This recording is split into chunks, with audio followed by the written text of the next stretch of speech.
Check this out. It was like, what if gas gave you telekinesis? Like I said, fuck this nigga weird as fuck. I know he ain't from out here, but this is my brother that like.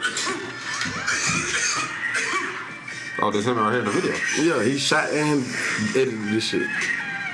That's actually him in it though. He's shooting it himself. Like, this nigga that Comic-Con and shit like that, like that nigga could make you Batman, bro.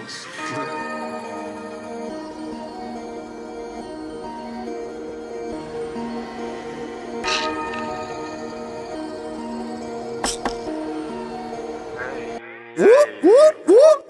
Bad bitch, rude, light skin, ooh, excuse me, smooth, that's it, let's get a room. Came with your friends, but leaving the key. You got a man, you sing it to me. Stop by that custom, boy, just let her breathe. You know that alphabet, just let her be. Aye, bad bitch, rude.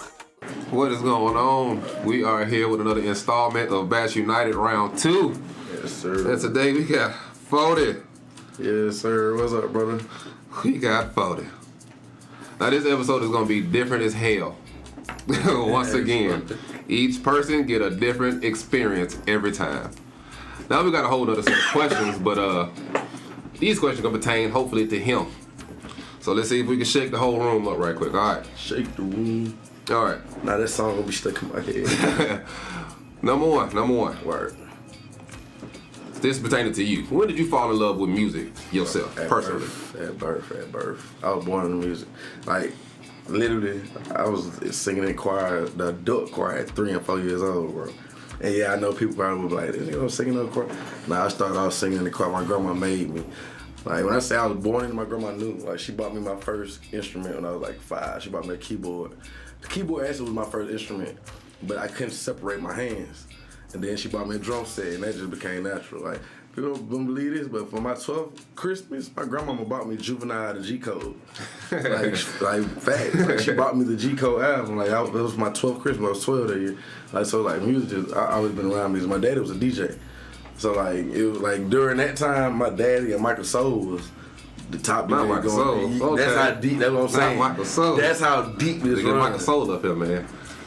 Michael would do it too, but that's how deep this run though. So it was like I was born. I had no choice for real, bro. Music was embedded in me, and I'm not complaining about it at all. Now I ain't gonna lie to you. Michael Soul OG. If I get him up here, I'm gonna ask him a whole different type of question. And now you gonna be mad you went to sleep again because he was a judge at the show the other night. Like, yeah, you got. Sorry, I missed that. I have long days. I'm sorry. Long days. Sleep All is right. nice. Segue into another question then. Word. What is your typical preparation for making a song? It's weird, bro. Like, if you hear any of my songs, I wrote it around water or at a cemetery or driving on the highway. Damn. Yeah, like, it's either I'm going to go to a lake or to one of the cemeteries with somebody that I'm close to it. I kick it with them. Like, I have a different relationship with death. So, like, I actually go talk to my people. So, I go out there, I go smoke by myself. Or I go to the lake somewhere where there's a lot of water. Or I get on the highway and I literally ride from... If I'm in Columbus, I literally start off on Victory Drive exit, Williams Road, back to Victory Drive exit, Williams Road, back to Victory Drive exit, Williams Road until the song is done. Like, so like I can't sit in that, like I can't come in here and sit in the room and write. I'm not finna drive like that neither. I'm sorry. You seen gas prices, bro? Yeah, I know. But I make that song in the car in the parking lot. I can't do that. Like, I have to have like, cause like for instance, like you only like my creative juices come out of life, so I have to constantly see something. I have to see something that makes me tap into something. Cause me personally, I don't really write my songs. God write my songs. It's just my own. Cause some shit I be writing, I can't even believe I wrote it. I'm not gonna lie to you, bro. I can't even believe I wrote it. So like, my process for writing is different. That's why people be asking me to come do a song with them. We go in the studio, and I be like, let me hear the track. And I'm like, okay, cool, send it to me. And I be like, all right, I'll be back. They understand I'm not gonna write it in the studio. I'm not gonna be able to draw the inspiration you would want me to draw. Okay. Because just sitting here looking at you ain't gonna really give it to me. Like, I'm just being honest. Like, I have to draw inspiration from the world. So okay, I like that. So my next question, going with that, you known around here. You know. That's what they say. Everybody be acting like. You know. I've been knowing you for a while. A lot of other ones too. I just, this is about you right now. Facts. So, if you want to drop names, who do you think around this city, the Tri-City, is your biggest competition? No fucking body. Like, you run this, I'm gonna be honest, bro. You gotta think about it. Like, I love everybody. Every artist around here that's moving and actually known in the city, I have a relationship with. Like, meaning like, Because one, like, I've been doing this shit for a while, but everything I do is so different from what everybody else does. Like, and to be honest, like, you gotta think about it, like, I learned my game from Sight, but you know, around here.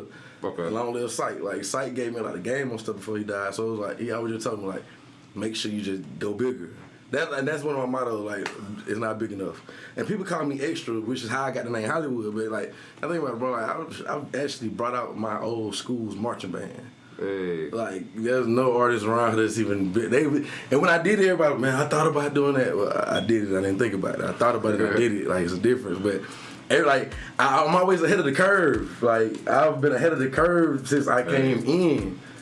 Like, and I'm just being honest. Like, I really don't really see any competition. It's not a slight to nobody. It's just, I know how I do it. You gotta think about it, bro. Like, everything I've ever done in my career, I did it. There's never been a manager. There's never been an investor. There's never been a team. There's never been nothing but my mind and get your ass up and go. So it's like, you know what I mean? Like, I've solely outworked a lot of niggas' labels, and I know that because some of these niggas been signed to people who came to me after and told me, like, but the whole time you was the one giving us head. We used to have music about your ass. So it was like, and I'm not gonna drop them names, but I'm sure they know. But yeah, like, I by myself because I'm a student of the game. I study everybody's job, so I can literally do everybody's job. I know what the manager's supposed to do. I know what the PR team is supposed to do. I know what the street team is supposed to do. I know what each one of my musicians is supposed to do. I know, as a songwriter, I know what notes the choir's supposed to sing. I study everything. So it was like, I'm really a person that just, I cover the board by myself, which it ain't too many artists. Most of the artists, they really just rap. All right, we here with this question now. Let's say you about to get in a fight. You walking up to this nigga. What theme song playing? Honestly, it's probably no music playing. Because like, when I get in them on, I see red. So most times it's probably just gonna be like, it ain't gonna be no music. It's just gonna be loud noise. Like, it wouldn't really be a theme song. I don't know why I thought about Rocky, but that's cliche as fuck. But I don't know why you didn't anything about the Rocky thing. But probably ain't gonna be no music playing in my head till after. And after that, probably gonna be really Hollywood. Fucking 20, let's go fuck up a 50. Probably gonna be my own shit. Alright, y'all. When I wrap that part up, now this shit finna get a little weird now. Scared time. Now, I asked this question on the last show. She answered it real politically. Okay. I'm gonna ask you because you are a father. No. So your son is getting ready for the prom. When his date arrives, it's another dude. Do you let him go to the damn prom? Be real, boy, because I said hell to the no. To be honest, yes, he could go to the prom because he can't come back. Shoot. Yeah, you can go to the prom. Shoot. Don't bring ass back. Because for one, it's like, I'm gonna be honest, my whole thing with that is they push the agenda so heavily. It's like, bro, these kids don't know nothing about that shit, bro. These kids don't know what we put in them, bro. Kids are not born with hate, and kids are not born, I don't even want to say the term. Yeah, I got you. Like, and that's the thing is, like, but at the same time, I am okay with it if that's who you are. Like, for instance, like, I work with I'm one of the few males that actually be around. Like, in my choir, like, most of them are, which I love them. Like, they family now. But as far as it was my son, like, that's just how I was raised. Like, my pop gave me that same speech. Okay. He told me, like, it ain't gonna be around me. And that stuck with me. So it's like, but at the end of the day, like, if he does choose to live that life, he's fully on his own at that point. You're grown. You're grown at that point. So at that point, like... But think about this. This is the prom, so apparently he's still in high school. No, you're grown. I ain't gonna lie. They say, and like I said, I'm just as me. To you, what is the biggest turnoff? The biggest turnoff. Woman? Of course, it would be lack of ambition. Here you go, bro. Ambition. Like, if you don't understand business, or you don't understand what it takes to do something bigger than you, I can't even... I wouldn't even probably... I give you casual conversation to get on about my business. Because it's like, I don't know, like, I'm too... My mind is too far gone as far as doing something great. Like, that's my whole... Because at the end of the day, like, my thing is we have to leave something on this world. Like, to me, the only way to fail is by not leaving your stamp on the earth. If the earth forgets you were ever here, that's my biggest fear, bro. Like, I cannot let the world forget I was here. Like, that's my biggest fear. I don't believe, that's why people don't believe, I say I'm infinite, because I don't believe in death. Like, if you do something great, you'll live forever. So if a woman don't understand that process, and like, not even for me, but for her own life, it's like, we wouldn't really get along, because you're going to be, well, you never got time for this, you never got time for that. It's like, I ain't got time for them arguments. Because you're either helping or you're hurting. What do you like to do that is traditionally considered feminine? Now, when I say that, I mean, like me, for instance. I like to smell good. I can't go nowhere. And I get the question. That's why I get the question. No, I can't go nowhere smelling like. I would say I like to smell good as well. It's crazy. I would say that I take a lot of showers, which I done had some women be like, man, I ain't never met a man that like take this many showers. Why you shower so much? Like, and you know how you sometimes you just feel dirty? Like, if I go outside, once that air hits me, once I come back in the house, I'm dirty. Like, I ain't gonna lie, like, if I get out the shower, once I go outside, I'm dirty again. It's like, so I guess I would say that. Like, I take a lot of fucking showers, bro. Like, by the way, people, yes, we are smoking. Oh, yeah, I told this man, when he comes here, be as comfortable as you want to be. However you wanted to be, you can be there. I ain't on that shit, man. Yeah. And he, you know, I'm just here. Thinking back, it don't matter if it was struggle days recently. What is the best $5 you ever spent? Oh, shit, what? Back Fletcher Avenue days, you could go and you could buy, listen, all right, this is when the hole was up. And we young niggas now, this is before niggas think about driving anything. But we could go to the hole, there's a horseshoe of apartments where you could buy anything you want under the sun. And we'd go, it might be 4 of us. Nigga, we'd go in $1 a piece, we'd come up $5. You go to the hole and you get a blunt, which was a gram of weed at the time, for $4, 75 cents for a cigar, and $0.25 for a cigarette. Shit. You can never get that ever again. We was young niggas then. This is when we was, I ain't gonna cap, we had times we used to stand outside the store trying to get smoking shit to buy cigars and shit. But you go to the hole, you get a blunt for $4, a cigarette for $0.25, and a cigar for 75 cents. That's the big fat ass swishers. The big fat swishers. You feel like they before cigarette was cool, the big fat ass swishers. You gotta tear the end out that motherfucker. Like, but yeah, those were the best $5 I ever spent. What small thing makes you angrier than it should? I'm talking about small thing, like, I'm talking about, man. Because when it makes you that angry, that means it's not small to me. So it's like, I don't know. To me, like when my kids and shit leave the lights on, that shit pisses me off. That's very you ain't even in the room. Cut that shit off. Yeah, like, why? that's a waste of money. What the walls need to see. I would say, really just people not being what they're supposed to be or doing what they're supposed to do. Because everything be work with me. So, like, if you say you're gonna do something and you don't do it, especially if it's show related. Like, I be going through that shit with someone like my musicians and singers and shit. Like, if, I understand life come up, but if you know the team got something important to do, everybody got to make that sacrifice. Yeah. So it's like, it's more of a, maybe to some people, that shit be small. Like, I know life happened, but I'm a person that I be overly dedicated. So I would say just people not being what they're supposed to be. Yeah. So what are 2 things that you're very passionate about? Music, my children, not in this specific order, but, and the thing is my children ensure that I'm passionate about that, because my kids ask me questions like, Daddy, when we going platinum?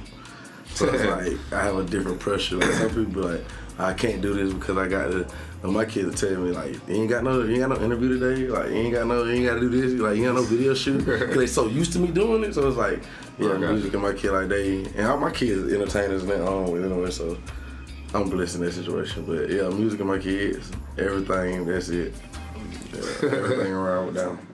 If you had a disease named after you, what would be the symptoms? That's a dope ass question, bro. If I had a disease named after me, I ain't gonna lie, it would probably be nonchalantness. What would be the symptoms now? Like, a very nonchalant person would be, if you're nonchalant sometimes, and I'm not by any means saying I am, but people confuse me as being this. A lot of people confuse me as being arrogant because of the Hollywood shit, which I'm not. But in the entertainment world, yes, I am because I'm an entertainer. But as a person, I'm not. But people think I'm arrogant and fucking egotistical, which I'm not. But the people would consider signs of that nonchalantness, egotistical, maybe slightly narcissistic. Yeah, they probably named me that. If you could go back to school for 1 year, Which year? which grade would you choose? Ain't gonna lie, for me to be sixth. This nigga said the 6th grade. It'll be 6th Why grade. 6th grade though? Hold on. Because like I ain't gonna lie, I got in trouble every school I went to, but the 6th grade was the first year I got to Baker Middle School. Like that's the first year I stayed back too. So like I would actually focus more on school to be able. Cause I don't went to school to play sports. I went to school to play sports and kick it with the people. I didn't go like I said, I've always been I always was smarter than the people around me in a sense because I don't really need a teacher to teach me something because I already want to learn it. So I probably already read about the shit anyway. Okay. So I could literally I could skip school Monday through Thursday, show up on Friday and just pass the test. And I actually had the opportunity to get skipped back in like 3rd grade, but my pops didn't want to take it because he felt like I would miss out on something. Which when I stayed back in the 6th would have just put me back in my normal grade in retrospect. But nobody know this shit gonna happen. But I would go back to the 6th though because that's when I would actually focus to be able to actually do what it took to stay on the football field, opposed to just doing enough to look good on the football field and play good, right? But I would actually focus more. I ain't gonna lie. That was the turning point for real where I should have tightened up the most. If you could be inside any video game, which one would you pick? Do I get to keep coming back like it's a video game? Whatever game you pick, then yeah. But I'm you could be in saying, one. if I could be in one, it would be Call of Duty or Grand Theft Auto, nigga. Hey. Like one of them, like I want some action. But if anybody want Call of Duty smoke, I promise Yeah. I can put all of my information in this video, after the video, a whole separate video. It don't matter. TikTok. Yeah, he's different. Your mailbox, it don't matter. He's different. Them niggas play that shit. I'll play it for real, man. I'm trying to do. But yeah, it'll be something like that. I'd probably say GTA though, because I can actually live a regular life, but do a lot of more turned up shit and not get in trouble for it. So see, I would say GTA because I can do the same shit that's in Call of Duty in GTA. My game I would probably want to go into if I could would be Mario Kart. That's lit too though. I ain't gonna lie, if I would do that, if I was gonna say Mario, it would be the first Mario that was on Nintendo 64. Man. That joint you can fly and all that shit. Like, yeah, I feel you on that though. Cause you want to swerve all day. You want to drive and swerve all day. Swerving all day. Yeah. What is your secret, if you have one? What is your secret when it comes to coping with stress? Honestly, bro, work. Like, I feel like, bro, if you just grind, that shit can fix anything. Like, that's why I say a lot of people think I'm nonchalant because I don't really let shit get to me. Like, I went through a lot of real life shit early. Like, when I say real life shit, I mean like people not here no more type shit. You know what I'm saying? So it's like, if nobody's dying, I don't have a panic button. Like, God didn't equip me with a panic button. So stress I don't even like using that word for real. Like, people, I'm stressed out. I'm like, bro, don't even put that word in your vocabulary. Like I don't believe in that shit. So it's like, I just keep going. Like, I've already been through the worst I feel like I could ever go through. There ain't nothing I can go through that would be worse than some of the shit I already went through. Stress, boy, hey. But I do understand it's real for some people. Like I said, like I said, real thing about it. For instance, like the years where you learn how to deal with life and the people around you is high school. That's when you got them adolescent years. That's when you really learn like how you go about relationships with people and dealing with people. As a semi-adult, you starting to think a little bit more. My high school years, bro, like I was getting ready to go to war. I went to war for my high school years. So my mind had to adapt to some shit that at that age it really shouldn't have had to adapt to. Like, and in order to go over there for real, if you have one of them jobs, I had a job that I was outside the wire. Like my mission, I was on missions. Like I wasn't sitting in the office or no shit. So it was like we had one of them jobs. So it was like you had to wrap your mind around the fact that how real life is and how fast it could go. Like I really, like this, and this is not to take this shit over deep. I'm gonna be honest with you. And I actually pull up newspaper clips and shit for this shit, bro. And what got me to the point where I was like, man, you know what? This shit really don't mean shit. As far, and I was thinking about this as far as life. Like life don't mean shit. This shit's pointless. Like I went on a mission and a fucking helicopter crashed in the middle of our convoy. 7 British soldiers burned up in this helicopter. That's also why people ask why I don't wear seatbelts. I don't wear seatbelts at all, bro. I done seen seatbelts hurt more than they help. They couldn't get out the fucking seatbelt, so they burned them. Do you know what our convoy commander did and said? Oh, please, yep. Bro, he said, secure location and prepare to Charlie Mike. You know what Charlie Mike means? Yeah, I was about to say. Charlie Mike means continue mission. It means, I know what just happened. Yeah. Keep going. Yeah, I'm about to say. So that's what I'm telling you, like, for an 18-year-old, you see what I'm saying? Like, so like at that point, I already knew like, okay, bro, like it's gonna be some times where nigga your ass might die and the world is just gonna keep going. You see what I'm saying? Like, so it's like it's no stressing now. It's like, bro, like I've seen the worst that could possibly, like, bro, I don't know if nobody's life is in danger. Like I'm not, and even if they are, I'm not stressing because the time I'm spending stressing is the time I should be taking to figure out what's going on to save their ass. Like, so it's like I don't, like, I really spend my energy worrying about the solution opposed to worrying about the problem. Anytime a man is asked how he is doing, especially if he is a father, you know, the normal answer is, I'm fine. Facts. What does the man really want to say? Just your opinion. What does the dude really want to say? He really want to say a lot of shit, but you already know he can't, bro. Like, he can't because, for one, especially when it comes to women, like, and like I said, this is me speaking from just knowing the general knowledge, because I'm one of them people that I'm never going to say that anyway. Like, I'm just one of the people, not even to a male. Like, because for one, like I said, like I just told you the other answer about stress, like, I feel I don't expect nobody to care.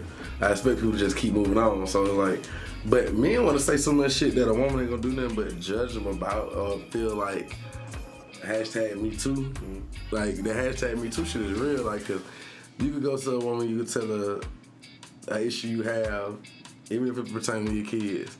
And most fathers, like, nowadays, we don't live in the same household as the kids. So I'm not she gonna tell you about how worse it is on her end because she might have them more than you have them, or they're dealing with shit you don't get to see every day, or they act different when they with you. Like, so it's like your issues become null and void compared to theirs. So it's really pointless to even. It makes you feel like it's pointless to even attempt to make them understand where you're coming from, if that makes sense. Simple, but pretty much passionate answer. Are you at peace? Yeah. And of course, if you are or if you are not, how did you attain it? The reason I would say yes is because I'm never comfortable. Like, so the reason I would say I'm at peace is because my faith is different, bro. Like, that's why I say that people say I'm nonchalant, because it ain't that I'm nonchalant. I just don't worry because you know what faith is, right? Explain for people, because my faith might be different from whatever. Okay, I don't mean your faith in a thing. I just mean the word faith. Period. Believing, hoping, believing in something for the most part. Believing and hoping, and is really knowing. Like, for instance, you gotta, like, me personally, I know I could walk up to the Grand Canyon and I can step out there because I just know God gonna put a step right there. That's what I'm saying. Like, that's faith for real. That's like, yeah. So it's like the gap between where we're at and where we want to be is called faith. Like sometimes you gotta jump out there the same way birds are taught to fly. Like, the mama push their ass off. If you don't hit the ground, you were fit to be my child. Yeah. You see what I'm saying? So it's like I'm at peace because I don't worry about nothing I can't control. Like, I don't worry, and if I can't control it, I'm gonna do something about it. So like I'm at peace, bro, because what God wants to happen is gonna happen. That is like, it's gonna happen. There's no way you can hide. There's no way you can do nothing. Like, I've been through enough, bro. Like, and I know my God. Like, he's bro. Like, he do shit you would never believe, bro. That's a fact, bro. Like, I promise you. He do like you would never believe, bro. Like, I'm looking at it every day. I promise you. That's what that's when life really get easy though, bro. Like, when you really just and they tell you like and keep in mind, like, you don't have to read the Bible all day to have a relationship with God. Like, you don't have to go to church every week to have a relationship with God. Like, our relationship with God is personal, but this is how I be knowing that my relationship with God is where it's supposed to be, because people will tell me something about the Bible that I already be living by. Like, for instance, like, he tells you, bro, like, put all your weight on me. Like he tells you to like put all of your weight on him. Like you're not built to carry this shit. But when you realize that shit, you realize you built to carry a lot more shit than you thought you built because he only give you what you're built to carry. Like a damn ant. Like exactly, bro. Like oh my god, bro. People really looked at how ant colonies work. And we would realize how stupid as humans we are. Like, bro, ant, like, bro, like, people don't understand it. You look at this little motherfucker, like, ain't no way hell you gonna pick up a leaf that's this big on the back of something that looks like a dot. Like, bro, like, it's real, like, but, like, he only gonna put on you what you are built to deal with. But some of us won't get out of our own fucking way. Some of us will not get out of our own way, bro. Like, and that's a hard trait to goddamn learn. It is though, bro. But you gonna bust the head like, bro. Listen, I got kicked out of elementary school, middle school, high school, and the army. Bro, everything I was trying to do that I wanted to do, he was like, nah. Everything I ever got the wrong way, I lost it. Nah. When I caught that case, I made a deal with God in jail. I didn't make a deal with the devil. I made a deal with God. If you let me out of this one, I'd never go back to doing nothing wrong again. And I really only was doing what he was guiding me to. And everything just opened up. Like, even when I be like, I don't want to do this shit no more, he'll make it where, okay, phone lines be running now. Now I'm booked for this, booked for that, booked for this, booked for that. And like, it's shit like that. Like, he always give like, this is the one thing he won't let me fuck up. If that makes sense. Oh, hella sense. Like, he was like, this is the one thing, like, everything else I've tried to do, I can't work a job. Like, I fuck those up. Like, everything, the only thing that works is what I be doing, which is fucking music, bro. Like, music literally is like saving my fucking life. We are, for one, happy you're here, happy you came through. Like I said, the last question was, are you at peace? Yes, I'm there and trying to stay there. Feel like that. It's a hard fight, boy. I promise you. Everything negative, for some reason, have the combination in the cheat code, all kind of shit. But y'all, we is here, 40. We appreciate you here. This is the second round of Batch United, and we out of here.